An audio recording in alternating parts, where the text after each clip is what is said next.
Say what's cracking, YouTube? It's your boy 16 to life, and I'm back like I'm on a pro violation.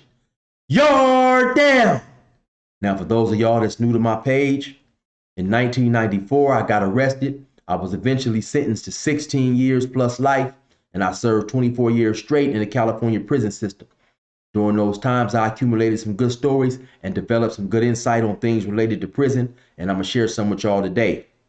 If you happen to like the story, then definitely be sure to hit the like button, subscribe to my channel, leave a comment, and most importantly, hit that notification bell. That way, anytime I drop a story, you will be notified ASAP Rocky, and you can hop on it whenever you're ready.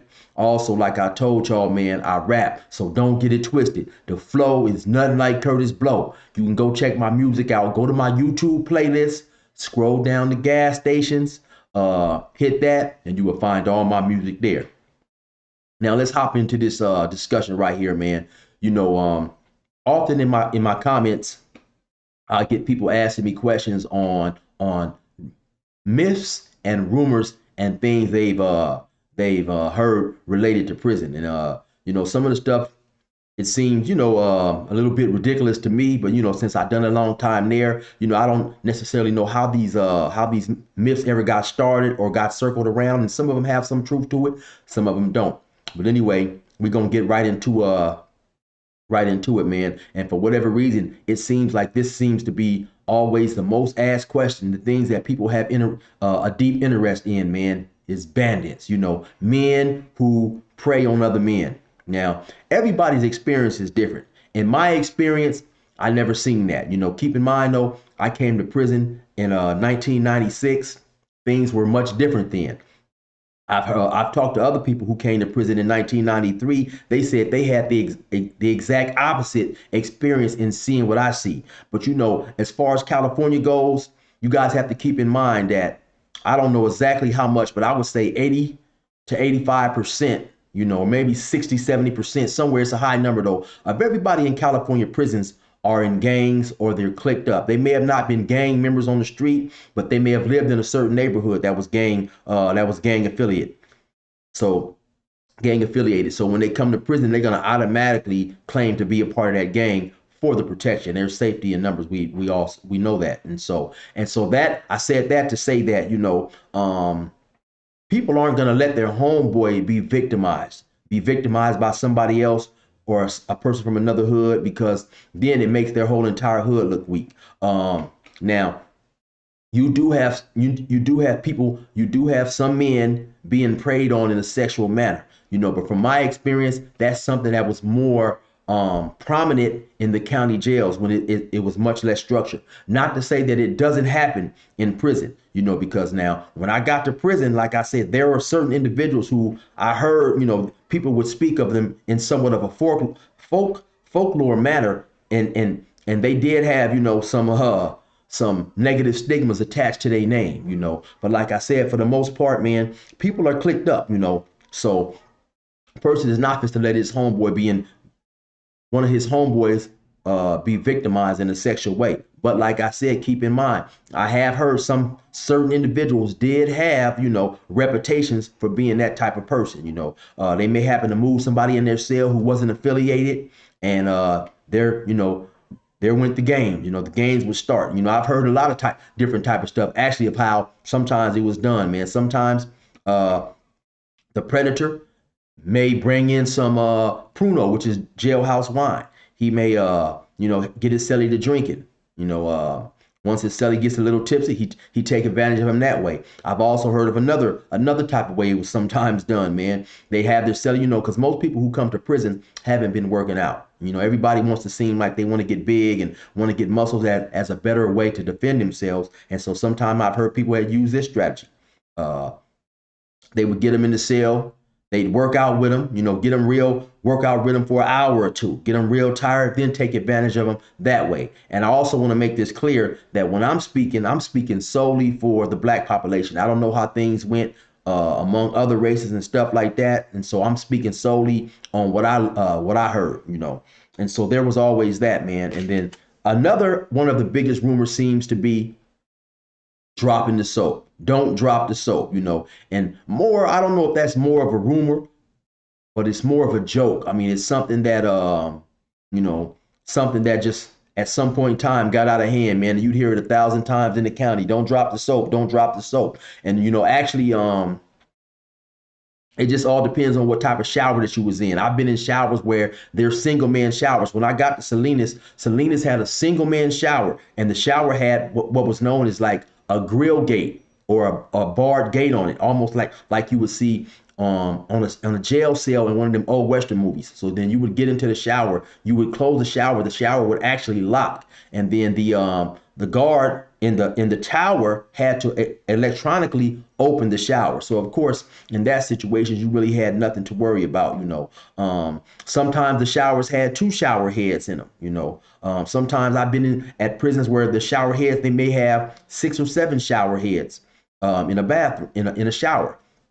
Now, on certain incidents, I did see some people drop the soap, and for the most part, when they would drop the soap, they just kick it, they'd kick it and just wouldn't use it anymore, because in that shower, of course, you got people taking showers, so nobody wants to get down there and pick up some soap where, you may have hair, you have body fluid, dirt, or whatever. But then there's some situations where I've seen people pick their soap up and wash it. But it just all depends on the individual, man. But I've never seen an individual bend over to get his soap, and then he's attacked. So most times people would just squat down and grab it anyway. They wouldn't, do that type of bend. But that's like I say, that's another one of those big myths that somehow got attached to prison. Another big myth was sagging. I hear people say, "Oh, I just heard somebody tell somebody the other day, oh man, you better not be sagging if you was to go to prison." That's inviting another person to a sexual incident, and that's very much false. I've seen people in prison sagging extremely hard to where they really should be pulling their pants up, but that's not a sexual invitation. Just somewhere in the gang culture, that's something that people started doing, especially the blacks. And so I don't know where that rumor came from, but yeah, you'd see a lot of people sagging in prison. But most of the times when they would be sagging, they'd have on a pair of sweats or a pair of shorts up under the pants that they was using to sag. But you did at times see people sagging and didn't have anything up under there but their boxers. And every now and then, you might hear a person make a joke, say, "Hey, pull your pants up." But for the most part, to my experience, especially early on in my prison stay, black people didn't play. They didn't sex play each other, which was make jokes of a sexual nature.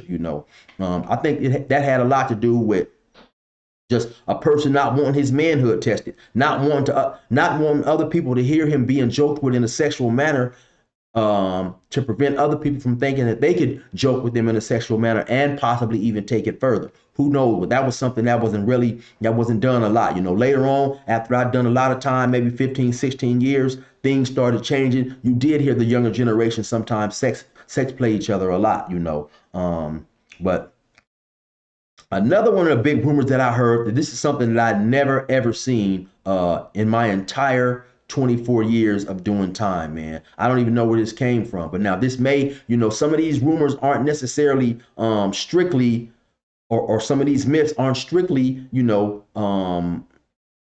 based on West Coast prison. Some of these rumors may have been started at another place, but something I had never seen that I've heard people say a lot is, where one man has another man that's his boy toy, his lover or whatever, and he makes that dude hold his pocket. He'll pull his pocket out, the inside of his pocket, and make that dude hold his pocket and walk around holding his pocket, to indicate to everybody that he was that person's boy toy and he was off limits. That's something that I never seen doing time, in the entire time that I've done time. Now, also people here or ask me a lot about revenge. Like, if you happen to kill somebody, if you happen to do something to somebody, will you be harmed or killed the second you step foot in prison? And for the most part, no. It just all depends too on the individual who was killed. But all that is really on a case-by-case basis. Now, you're more likely to get drama physical altercations behind some type of crime that you've done on the street in the county jail. In the county jail, it's more wild, it's more ruthless, it's less structural. So in the county jail, yes, if you happen to run across somebody from a neighboring or a rival hood, yeah, there was a lot of revenge, retribution and stuff up in the county. Not so much in prison, because a lot of times the ideology in prison, for whatever reason, is, whatever happened on the street, leave that on the street. But like I said, that also is just a case by case basis, depending on who the person first and foremost, who was killed on the street, how much influence he or how much love his particular hood may have had from him. I have seen and heard of incidents where people have been attacked for things that they've done on the street in prison. And then, like I said, for the most part, different collectives, they'll stand down when something like that happens. But from time to time, you may have a person who is running with a certain collective, and he's like, you know what, man, I'm not letting that go. That dude harmed my brother. That dude harmed my friend. And so sometimes it's just on an individual case by case basis. Because if your card tell you to stand down, man, leave that dude alone, and it's in your heart to get that dude, regardless, some people aren't going to be able to live with themselves knowing that they was on a yard with a person who harmed a good friend, a brother, a cousin, or whatever, and they have just went ahead and handled their business, and they say, you know what, I'll deal with my friends, my homies later on. So it just all depends. But keep in mind too, California has, I believe, like 32 or more prisons. So especially before the cell phone era, before this era where you could get on your computer and find out where a convict was being housed at, for the most part, a person didn't necessarily have to worry about a lot of revenge. Like I say, it just all depended on who that individual, who he was, and all depending on who he had harmed. If you happened to, and like I said, if you harmed an individual that was well known, your case was well known, because gang members have they have a very, even though it's a bunch of gang members, they have a very small system of passing information and relaying information about who's who and this and this and that. So it just all depends on a case by case basis, man. Another big topic I hear a lot about is extorting. People always ask, man, do people get extorted in prison? Now, yeah, this sometimes happens, man. This does sometimes happen, and once again, it just all depends on who a person is. Now, from time to time, yeah, it does happen to gang members if they're soft, under certain circumstances, man. But more times than not, it happens to non-affiliates, and sometimes they come to jail, and they may get put into a tank in the county jail, or even a cell, with someone who figure out that this person has a lot of money, and they're gonna press this person, and threaten violence if he doesn't do what that person wants him to do, and a lot of times that's send money so that other dude can go to the store. But a lot of times the extortion is done not necessarily by force, but more in a slicker, conniving type of manner. Making that individual feel that he's a part of what's going on, and that dude, has his back. He's protecting him. So he doesn't really have the person that he's getting the money for. So it's really not an extortion in that case. I may have used the wrong word in that particular case. It's more like he's misusing the dude. He's conniving, and he's tricking the dude. But like I said, it all depends, man. I did have a homie one time who was from my particular area, and come to find out he was being extorted. And so what happened is this, man. This dude was continuously buying tobacco and stuff, and from people, and he really so I'm not saying that he couldn't pay, but he wasn't getting the money there on time like they wanted, or they was telling him, hey, man, the money was supposed to be here by 12 o'clock and the money hasn't got here. And so the way the money would get there was, back then, this is at a time we had cell phones. This dude would call his girlfriend and say, hey, send money to these people, send this money Western Union. And so then, and at this point in time, man, we had already got on the dude's helmet. I've done a story about it. I can't remember the name of the story, man. I think it's he had the heart of a gunslinger or something like that. But So we already talked to this individual, man, about running around owing and having debts, because when you have debts to another gang or another collective, they're gonna come see if a person is a part of whatever part of gang that person is from. They're gonna come at some point in time once the debt gets too big and ask that person's gang to handle it. And so now if you're the person that's in debt, you're potentially creating a problem for everybody that's part of your collective. And so this is what happened with this individual. So we had pushed up on him basically and told him, he better not have any more debts or whatever. And so this dude, unbeknownst to us, was still engaging in this activity that was leading him to debt, but he was having his girlfriend send the money. The people at realized that this dude really didn't have the heart. He wasn't cut out for this. And so they was telling him that the money had not got there and now he owes double, triple. So at some point he came to me and showed me, like I said, we had phones in prison. So his girlfriend would screenshot him the information from the Western Union receipt, showing him that she did in fact send him the money. And so, sometimes extortion happens on a lot of different levels. Like I said, they felt this dude wasn't cut out for it. He was going to continue to pay the money. And so they was extorting him in that manner. So like I said, sometimes extortion happens in different ways. I've seen a person tell a dude, hey, man, listen, you want a cell phone? Send $1,000 to this address. Once they sent the money, they tell him, hey, man, I don't got nothing for you. You ain't getting no cell phone. So it just all depends on, on the individual. Then of course, more than likely the person getting extorted, he's not going to want a lot of people to know that he was weak and this and that. So how much it actually happens, it doesn't necessarily get out, but that's something that definitely happens because prison is full of people who are predatory, people who have no qualms with taking advantage of a person any type of way they can get it. You have a lot of people in prison who are not doing well financially. The prison feeds you very little. They definitely don't feed you well enough to just to be in there and not feel hungry, especially if you're a bigger dude, you're working out or whatever. They don't feed you well. So yeah, that's definitely something that happens in a number of different ways, man. The next question I get asked a lot is if there's a particular group or a particular race that controls the prison.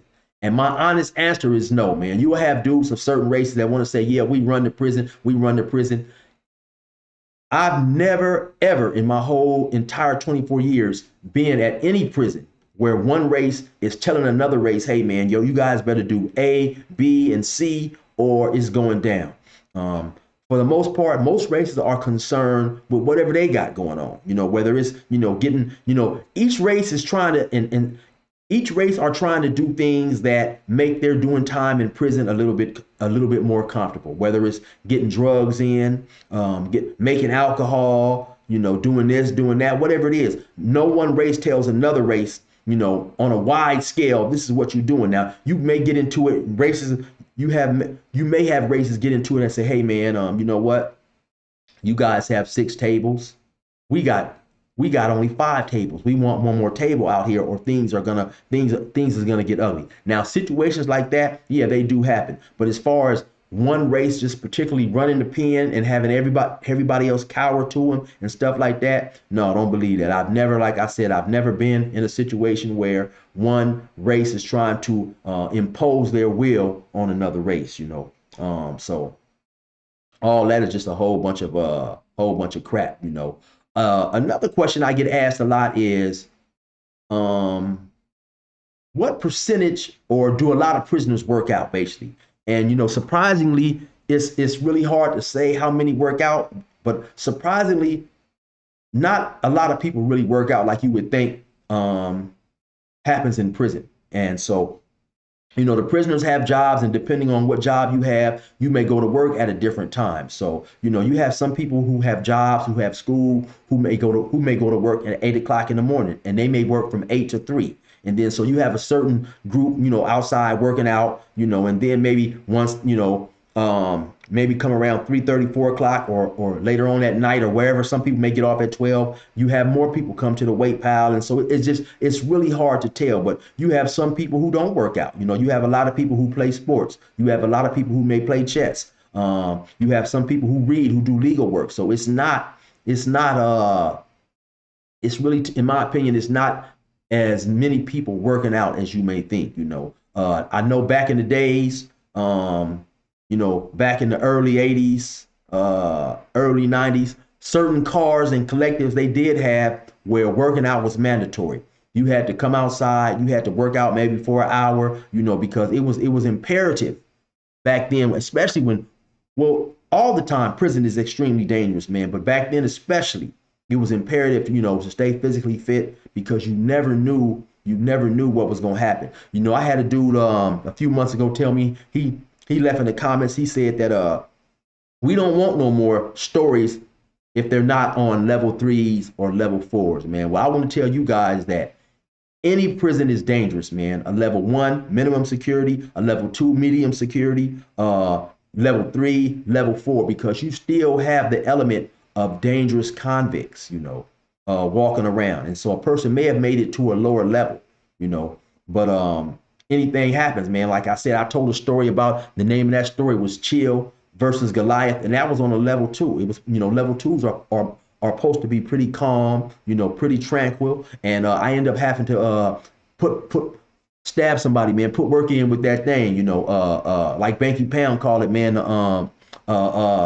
the Bethlehem, so it doesn't really matter, what level of security you being housed at. I remember one time I was in the hole in Ironwood, and I'm trying to think of the year. But anyway, they had a big giant riot at a fire camp. Now, a fire camp is like, it's minimum security. A fire camp is like a level 2 where you have convicts who go there. And at that time, lifers wasn't allowed to go to the fire camps. But basically, so you go to a fire camp and you're eating good, you're going out, you're fighting fires, you get a whole lot of freedom, you're living, I believe, like in a dorm type setting. But for whatever reason, a riot broke out at one of those fire camps. And, they had a lot of, tools, fire tools, guarding tools, pickaxes and stuff like that. And a lot of people got injured, And like I said, this was at like a level 2, or possibly it may have even been a level 1. I don't quite remember, but I know it was definitely a minimum of low security, and a lot of people got severely injured. So,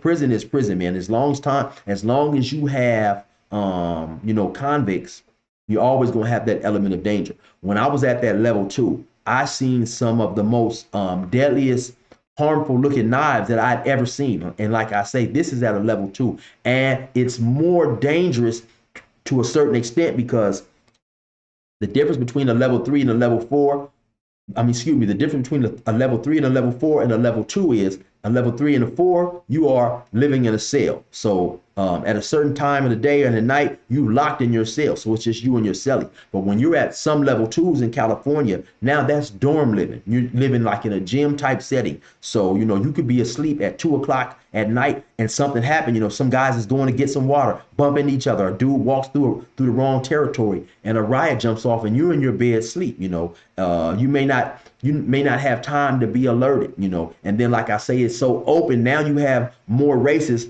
in close proximity mingling amongst each other in ways that they may have not mingled amongst each other on a level 3 or a level 4, just due to the sheer closeness of being housed in that type of setting. So, those are just some of the rumors, man, that I wanted to talk about and dispel, man. So y'all let me know, man, if y'all like that story or whatever. If you guys prefer, get at me. I'll do a part 2 on some more of the common rumors that people have when it comes to prison, man. You already know what it is. It's your boy 16 to life. Resume normal program.